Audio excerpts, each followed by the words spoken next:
Welcome to another chapter of The Witches. Chapter 19. Mr. Jenkins and his son. Mr. Jenkins came striding up to our table with a very purposeful look on his face. "Where's that grandson of yours?" he said to my grandmother. He spoke rudely and looked very angry.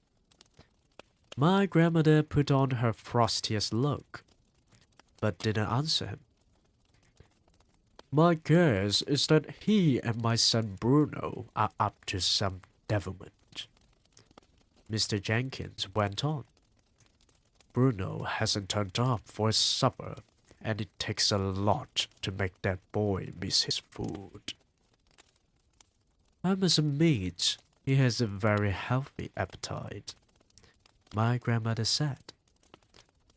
"My feeling is that you are in on this as well," Mr. Jenkins said. "I don't know who the devil you are, and I don't much care. But you played a nasty trick on me and my wife this afternoon. You put a dirty little mouse on the table.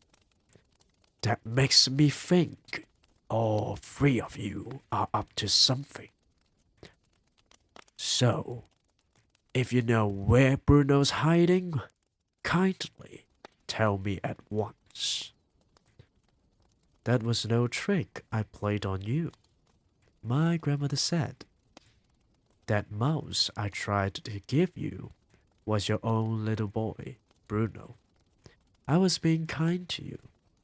I was trying to restore him to the bosom of his family. You refused to take him in."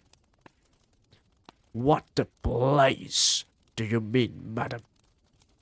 shouted Mr. Jenkins. "My son isn't a mouse."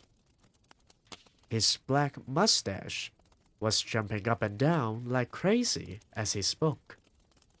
"Come on, woman. Where is he? Out with it." The family at the table nearest to us had all stopped eating and were staring at Mr. Jenkins. My grandmother sat there, puffing away calmly at her black cigar. "I can well understand your anger, Mr. Jenkins," she said. "Any other English father would be just as cross as you are. But over in Norway, where I come from, we are quite used to these sorts of happenings.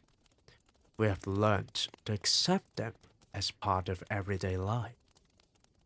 "You must be mad, woman," cried Mr. Jenkins. "Where is Bruno? If you don't tell me at once, I shall summon the police." "Bruno is a mouse," my grandmother said, calm as ever. "He most certainly is not a mouse," shouted Mr. Jenkins. "Oh yes, I am," Bruno said, poking his head up out of the handbag. Mr. Jenkins leaped about 3 feet into the air.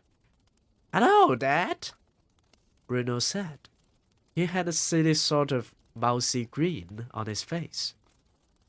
Mr. Jenkins' mouth dropped, open so wide I could see the gold fillings in his back teeth. "Don't worry, Dad," Bruno went on. "It's not as bad as all that. Just so long as the cat doesn't get me." Bruno, stammered Mr. Jenkins. "No more school," said Bruno, grinning a broad and asinine mouse grin. "No more homework. I shall live in the kitchen cupboard and feast on raisins and honey." But Bruno, stammered Mr. Jenkins again. "How does this happen?" The poor man had no wind laughing itself at all. Witches, my grandmother said. The witches did it. I can't have a mouse for a son, shrieked Mr. Jenkins. You've got one, my grandmother said. Be nice to him, Mr. Jenkins. Mrs. Jenkins will go crazy, yelled Mr. Jenkins. She can't stand the things. She'll just have to get used to him, my grandmother said. I hope you don't keep a cat in the house. We do, cried Mr. Jenkins. Topsy is my wife's favorite creature. Then you'll just have to get rid of Topsy, my grandmother said. Your son is more important than your cat. He certainly is, Bruno shouted from inside the handbag. You tell Mom she's got to get rid of Topsy before I go home. By now, half the dining room was watching our little group. Knives and forks and spoons had been put down and all over the place. Heads were turning round to stare at Mr. Jenkins as he stood there, spluttering and shouting.